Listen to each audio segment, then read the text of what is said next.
Here. Yeah. So today's lecture will be on how neural networks learn. So last time I introduced kind of the structure behind neural networks. This time you're going to learn how they learn. And yeah, so I want to start out with a quick review. The basic structure behind a neural network is the single neuron, of course. You basically take in the inputs up to this neuron. You multiply each input by a certain weight, sum them all up, apply an activation function. Bam, you're good. Now we can take this single unit and we can kind of layer them next to each other in kind of a layer structure. As you see here, there's this hidden layer where we just take a bunch of these single units, put them next to each other, and we're good. Now we can conceivably just keep using this structure, this layer structure, and just keep adding more. Yeah, like that. So again, each layer basically has this like summing operation, and it has this activation operation as well. Cool. Does anybody have any questions from last time or anything like that? All right. So the question at hand is, how do we make it learn? Maybe we could do it by hand. So I can draw like a pretty simple network up here. I can find a piece of chalk. Okay. So yeah, a pretty simple network may look like this. Basically 2 input units, 1 output unit. And our data set could look like this. So we have an x that's 1, 0, and we want that to output a 1. And then we have a 0, 1, and we want the network to output a 0 for that set of inputs. So we try out the first one, first value, and we want the 1 here and the 0 here. And we want to multiply these values such that we get this one out. It's pretty easy to figure out. Maybe you just make this weight a 1, make this weight a 0, and bam, you basically got that. Sum it all up, and then throw it in the activation function, and it'll still give you that 1. Cool, that works for me. Now, you can actually see that this also works with 0, 1. Not a problem at all. Great. Actually, this should be 0. But yeah, still works. Now, what if our data set was a little bit more complicated? Maybe you have a 1, 0, 1, a 0, 1, 1, and maybe we just add one more 1, 0, and this one's with 0. Now we just add another neuron in the inputs. We have another weight to deal with. It becomes really kind of confusing. Like we can't exactly find a solution like that that's so nice because in the previous version we could basically just figure out that it was one feature that was giving us the output value. But maybe we can still solve like a linear system of equations. I'm not going to do it because it'll take some time. But yeah, you can conceivably see that we just basically solve a linear system of equations. And that's because this is basically just linear regression. That's really it. Now, a lot of problems are not this simple. This is also just binary values and everything like that. So if we add some like continuous values here, then it just becomes even crazier. Like, let's say we make this a 0.5. We make this a, I don't know, 0.999. And we just add even more complications to this mix. Now, to kind of solve these, we probably add more layers. But this only increases the difficulty of actually trying to solve this by hand. So instead of having just one set of weights that go into there, now we have 2 sets. So we have a network that look like this. And it's basically almost impossible to solve by hand. Now maybe we can do like a random search. So maybe we have like a computer algorithm that just generates random numbers here. With 6 values here, or 7 values here or so, probably be pretty easy. We could probably rely on it to figure something out within maybe like 5 minutes, just randomly guessing these values. Not bad. But that's still not representative of what problems really look like in the actual neural network space. So the MNIST dataset, for example, has 784 inputs. Try to guess like how long it would take 784 weights on their own to like converge to a correct value if you're just randomly throwing values at that. Like that's just going to take a million years. And if you deal with something more complicated like ImageNet, which is basically a data set with a bunch of different images that are labeled, you're dealing with dimensional data that's in the dimension of like 40,000 as input, and then you know that you need to have many, many layers deep to actually do anything. That's like the length of the universe, maybe like the length of what conceivable things come after the universe, who knows. So clearly throwing random values is not what we want. So clearly, as computer scientists, we probably want to solve this like the traditional way. Let's find an algorithm that does it. And the question is, we need to figure out what this algorithm needs to do to conceivably solve this problem. So the first thing we need to know is what the desired output of the network is. In most traditional machine learning cases, data science cases, we have a label. That works. This is a supervised learning problem. So given the problem statement, we've already solved this first point. But then we need to determine what weights are important. If you remember from that little simple example I showed at the beginning, where I had the 2 inputs and the 1 output, and my data set was basically like 1, 0, 0, 1, and then I had like a 1 and a 0 output. It's pretty easy to determine that I needed just to change this one weight, and I could keep this other one as a 0. However, when we come to this more complicated case here, then it's gonna become really difficult to actually identify which one is which. Again, as I showed you by hand, I couldn't like actually just go through and just figure it out. I maybe need like a linear system to solve a single layer case, but I need something much more complicated to solve a like multi-layer situation. So we need to know, knowing that, now we need to know how much to change it, how much we should change this weight, this specific parameter value of the network, such that it would be adjusted in the direction that we want. So I've kind of maybe given it away if you've been paying attention, but it's like we need to basically figure out a direction to change these weights such that the error that we get, the accuracy is very high and the error is very low. Does anybody have any questions about that? Does anybody think they could guess like what kind of mathematical mechanism could be involved in this process? You learned it in calculus.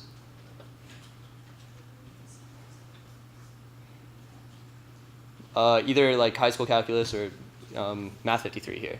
Both work. What was that? What do you need for an optimization problem? Yeah, exactly. So the exact idea behind them are the derivatives, or in the multi-dimensional case, gradients, basically. And so we run through this process called gradient descent. Effectively, we calculate the direction of greatest descent, or greatest descent across the error surface, basically where we can travel along a certain direction such that the error is minimized. And we'd be able to find where the error is actually minimized. Yeah, as you mentioned, it is an optimization problem, basically. So we're trying to minimize the value of the error. So we can imagine this error surface as a representation with the weights as several sets of dimensions, and then another dimension for the loss or the error of the entire function. So in a very simple case, so let's say our network has literally just one weight, and so it's just like input to output. Then we can imagine it like this. We could probably guess that it'd be some kind of parabola where the error is on the y-axis and the weight value is on the x-axis, and there's going to be some minimum. Pretty simple. And so what gradient descent does, it basically acts like a ball in this error surface kind of dimensionality space, and it tries to roll that ball down to the bottom, down to the very bottom of this base of this this surface. And so we know that when it hits the bottom and kind of converges, like stops moving around, that's where the minimized point is. Now we can imagine this with 2 weights, so it'd become like the error surface would become 3-dimensional. And again, the same principle applies. We're just rolling a ball down a hill. Now it gets a little complicated when you start imagining this in many dimensions after that, but the same principles still apply. You still have some kind of notion of gravity, I guess the greatest descent, really. And you can still travel along this like hyper-dimensional space, I guess. And so on the right is kind of like the same image as the one on the left. It's just a 2D version. It's a 2D contour mapping of the same surface. And so you can imagine that's just the path that a ball or a gradient descent algorithm follows when it's going down this specific kind of space.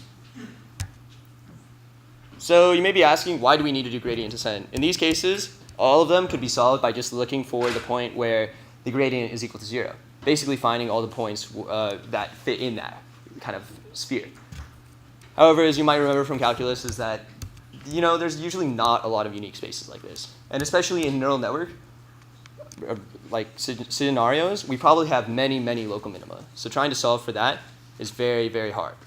It's very not useful. And additionally, it's a huge quadratic optimization problem. So using a quadratic solver is near impossible for most cases. Probably 99.9 followed to infinity % of cases. And so we may end up with an error surface like this, kind of similar to this, where we have a bunch of local minima and global minima. And yeah, it's just really hard to actually find the proper minima. So to really kind of give an analogy for this problem, it's basically like you're a hiker on a mountain, and you're trying to get down from the mountain. You're trying to get to the bottom of the valley where the village is, and the sun is setting soon, so it's kind of urgent to get down there.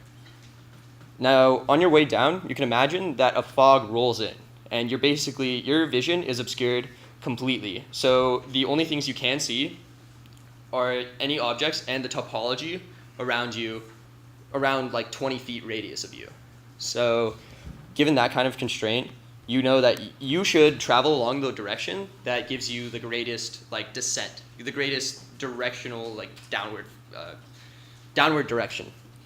And you're also kind of like okay if you don't make it to the exact bottom of the valley to the village. Maybe you'll end up in a different valley, but you're just happy if you're off the mountain in the first case. You'll worry about getting into the actual village later. Does anybody have any questions? Okay. So there's a modification we can apply for a gradient descent, because the original algorithm for gradient descent, or the basic idea behind gradient descent, is that you take the entire data set and you calculate the gradient with respect to that. Basically, you calculate the direction with respect to the entire data set, because you want to definitely travel along the one that agrees with every single other data point in that data set. You want to make sure that you're like representing what data you have. But in the world of big data and in the world of machine learning, it turns out we actually don't need to do that every time. What we can do is this method called stochastic gradient descent. Effectively, we sample from our data set, and then we just calculate the gradient with respect to that data point. And yeah, we can just update the weights according to that. Now you may be thinking like, oh, well, we just removed the data set, so why did we actually have to calculate the data set in the first place? But it turns out that this method of stochastic gradient descent is basically able to do the same operation as gradient descent, but has like some extra gotchas that actually help it out.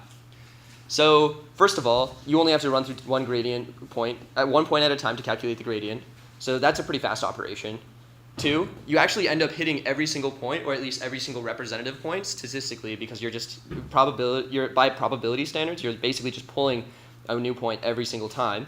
And so if you just run enough iterations, you'll eventually hit the entire data set anyways, so your gradient will be adjusted appropriately. Now, you're still leaving a lot of stuff to chance, of course, if you're using stochastic processes.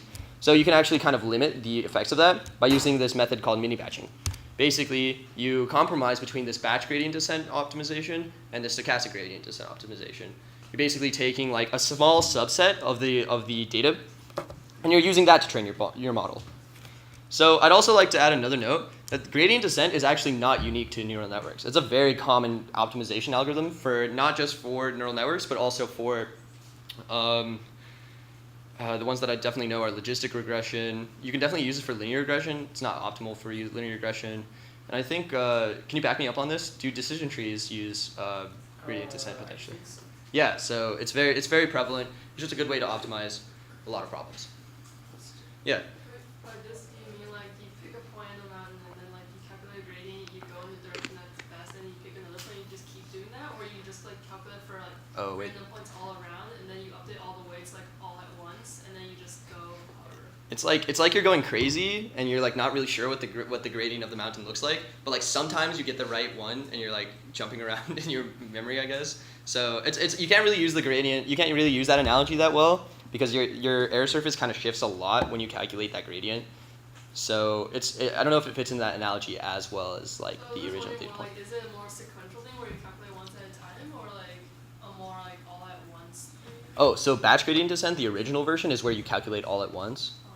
And then the stochastic gradient descent is where you calculate one at a time. Okay.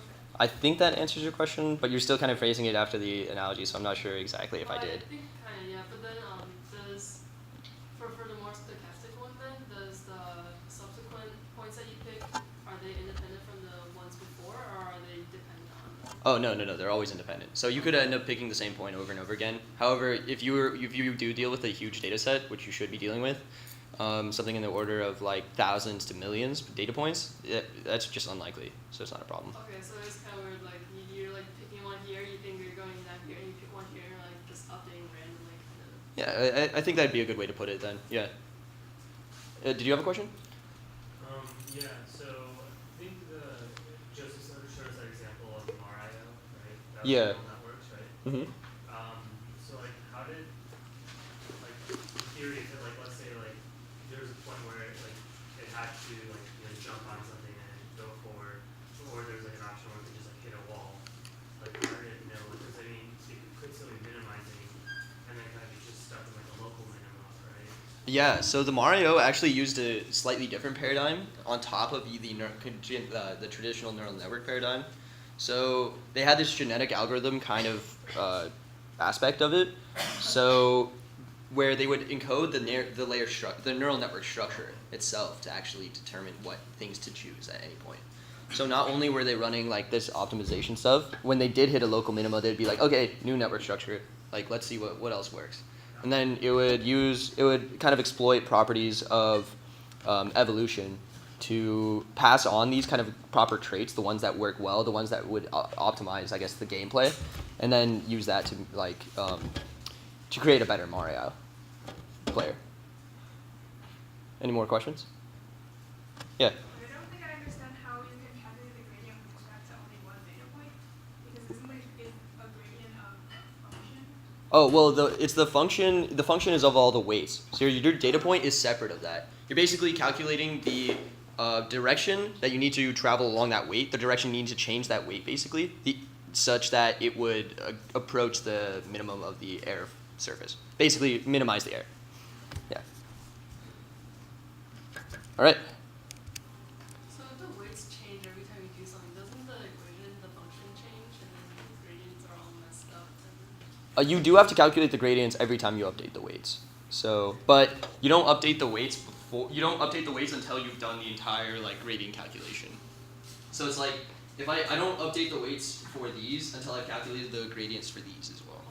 So then I update it all at once. Okay. Yeah. And then whatever you need to recalculate using the new function. Exactly. Yeah. Then yeah, precisely.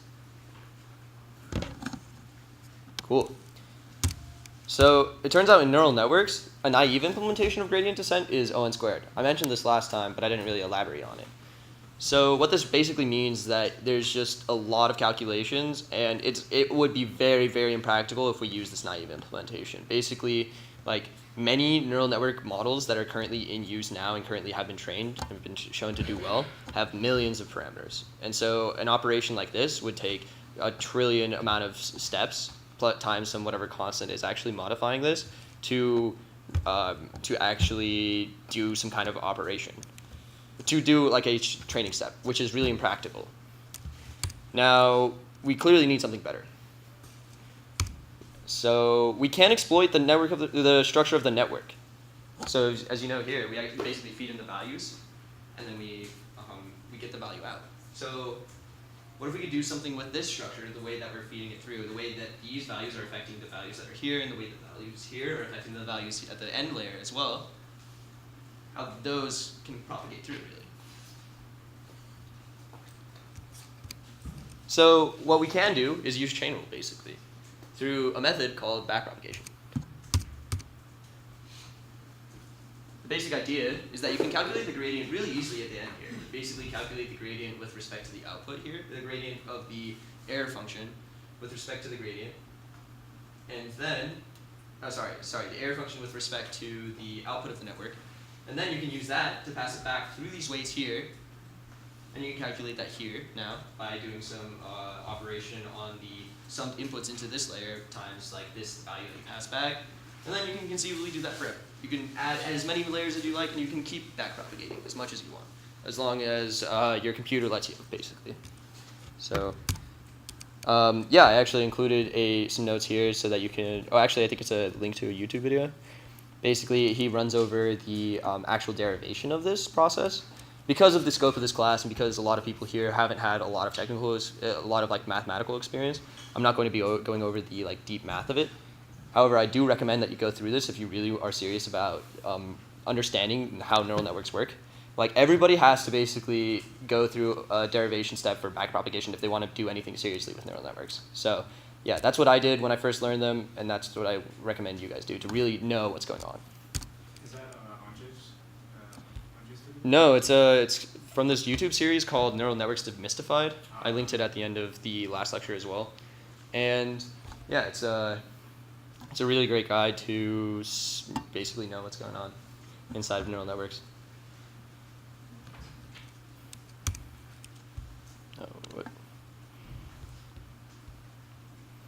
Additionally, there's another resource I linked at the end that does have like a pretty solid walkthrough of the gradient descent, the backpropagation algorithm and how everything's backpropagated well, as well as some really good notation. That includes like how it generalizes to matrix operations. So yeah, I welcome you to go through that as well. But basically, I just wanted to demonstrate what happens here. So we take this, we calculate the gradient here. We pass it back through these weights again. We pass back this special value called a delta value. I'm not going to step into that. Read the neural networks and deep learning post about that. Then we calculate the derivative of the function of the activation function with respect to these inputs here. Multiply that by that pass back delta value. Then do the same. We can just keep adding more layers, as I mentioned before.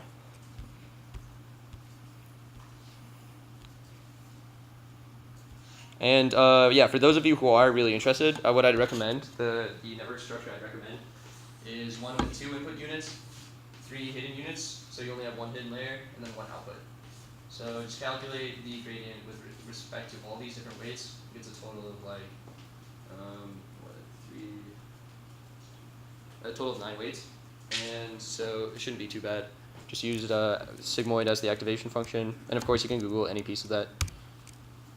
So now I want to go over like what the intuition is for how neural networks learn. Basically, what happens when we pass values through this neural network, and what happens when what happens really with the data.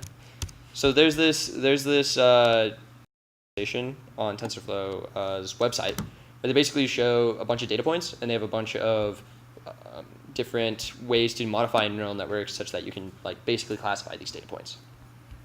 So in this very simple example, we basically have 0 hidden layers. It's effectively the same kind of structure that I was talking about at first, at the bottom here, where it's just 2 inputs, 1 output. That's it. And so as we can see here, if we run our training algorithm, we can easily just separate this data. It's a pretty simple data set, and we can literally just draw a line through it. That's what the neural network does. Bam, we're done. And if you look at our training and test loss right here, is that... Try to make that bigger. If we look at our training and test loss here, then we can see that it's pretty low. It's literally 0. So we've done our job very, very well.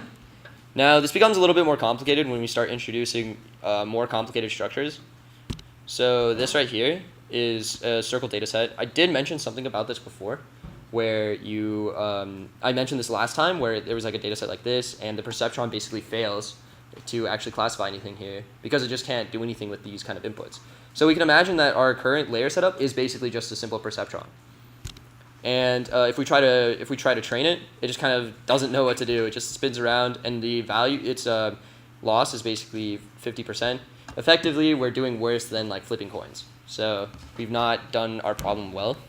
Now the way we can solve this is by simply just adding layers. What this allows us to do is effectively just split apart the data a little bit differently. As you notice here in these gradients, these kind of represent what the different values are here. But let's actually start training and see how it does. So I think this actually may not be enough neurons in the input layer to get like a quite proper classification here. I mean, in the hidden layer.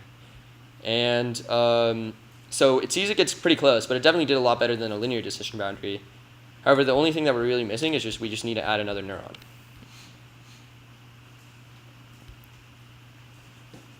And so you can think of these neurons kind of making this like linear separation in space. Hopefully it figures it out. Yeah, as you can see here, it is able to classify this pretty well. It basically figures out where to draw these lines such that the values shown here are properly separated. Now, if we try to apply, still, again, this is somewhat of a simple problem with respect to other ones. Now we can introduce this XOR data set, basically where the top left is like where there's one negative and one positive value. The top right is both positive. This is negative on y and positive on x. and then both negative. So if you're familiar with XOR, it's some kind of extrapolation of that. Now if we try running this model again, I don't think it'll actually solve it. It still doesn't quite work. Oh, actually, no, it does pretty well. But it can do slightly better. Because as you notice, this data is basically split up into quadrants, and the neurons that we've put here are not quite producing quadrants in our space. So once again, we can just modify our network structure, and I think we can get pretty close here, if we can't get the solution. Give it some time to converge.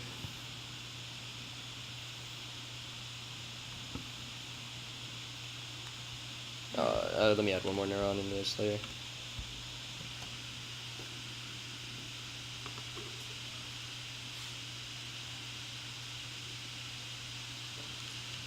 And bam, yeah, I think that's a pretty proper classification of what's going on in the space.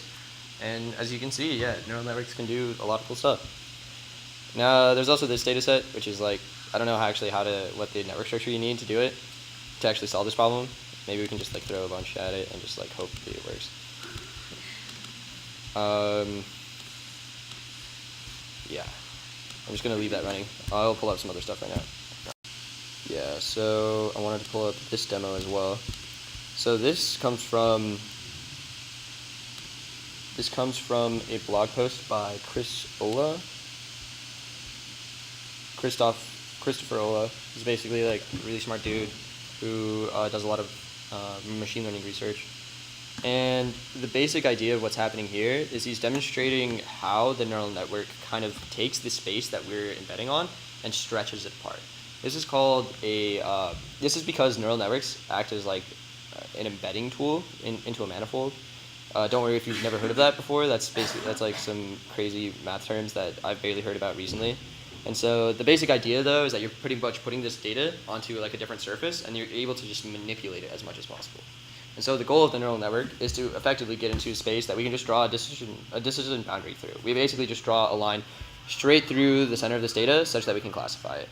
And as you can see here, by the ending results, we get a surface where all these spirals are split in such a way that we can just easily draw a line through it. Now I think he shows a different kind of example as well in this blog post that actually fails to do this on the same network structure. Or the same kind of idea.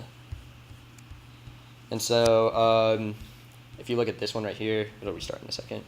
Actually, let's see what this is doing. Oh, okay, yeah, we clearly have to do something else here. But yeah, if you see this one right here, actually, is this the same data set? Yeah, it's like almost the same data set. So the network tries to basically like roll it in such a way that like you can extract these points from each other, but it's just too difficult. And that's because we're limiting ourselves, or he's limiting himself to networks that have only two dimensions on each layer, basically. And so it tries to put it into another two-dimensional space such that these points will be separated, and it just doesn't work. In reality, we actually need three-dimensional space at this point. We just need to embed it onto like a higher dimension, and then you could probably imagine that we could just kind of move these curves slightly away from each other. Yeah. Yeah, I don't think this is happening. Okay. Wonder if we could change one thing. So there's also different types of activation functions that are involved in deep neural network architectures, and apparently this works better. Okay, yeah. So there's a bunch of different options that you have for your activation function. This is insane. Oh my god, it did it. Okay, yeah, I would guess that was the move indeed. Yeah, so there's different types of activation functions that are involved in neural network structures.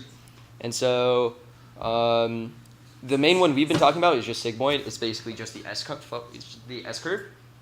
That comes in many different forms as well. There's like the tan H-curve, which is also kind of an S-curve. Basically do the same operation, choose what you will. However, there's also other non-traditional ones. There's one called the ReLU, which is actually what I changed out for here. And it basically is, if you, basically it's just like max of x and 0. That's it. Oh, sorry. Yeah, max of x and 0. So it's like linear at some point, but then just flat at another. If you want to visualize it, it just looks like that. So this is 0, and then this is like It's pretty weird, right? It kind of looks like the sigmoid function, but it's a little different because at this point it just kind of goes off to infinity. And so this apparently it just works really well. It's weird that you have to have this linear function to create this nonlinear decision boundary, but it's this part right here, and as well as this part that kind of goes off to infinity that really just adds some kind of extra power to the network. And it apparently works really well. And you can kind of see the linearity showing up though. There's all these kind of jagged lines in this space here. And that's probably from the rectifier linear unit activation function. Oh, I just switched that. Okay, cool. Yeah. In case you're curious, there's a bunch of other options here for playing around with different kind of featurizations and stuff like that. So these things right here are called kernels. They're basically just ways to modify the features themselves so that they have like different properties.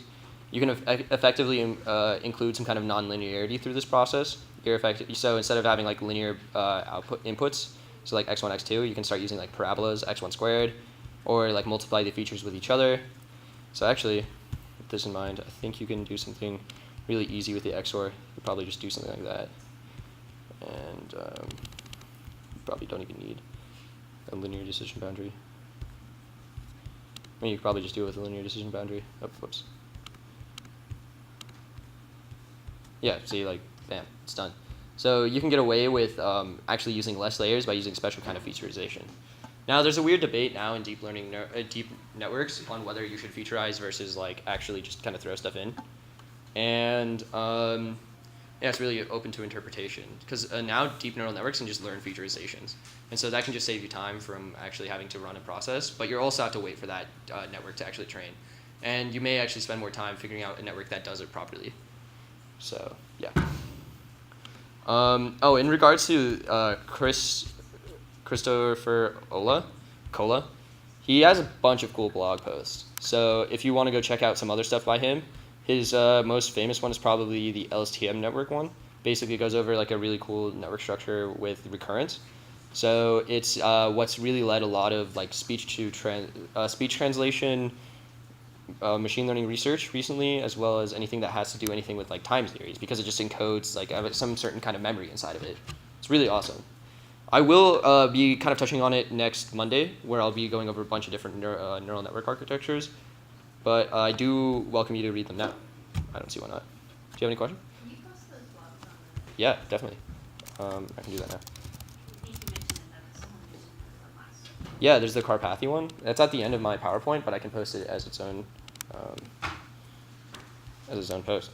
So, oh, in regards to next time, so I made a guide to install Keras, because next lecture will be focused on Keras, which is basically a deep learning library. So I posted a guide here. Make sure that you follow it before next lecture so you can install all this stuff. If you do have any troubles, I can answer your emails and I can potentially like get on a Google Hangouts with you to help you install it. But if you have Docker installed, it's really easy. It's not really a problem at all. You can just run this like one command. There is another way. It requires you to run like 4 more lines. But yeah, it's probably not too bad to actually do. Make sure you actually read everything though, because there's a lot of points where you can mess up something. But again, you can make sure that you email me if you have any problems. We can maybe set up a Google Hangouts and I can just kind of debug for remotely or something like that.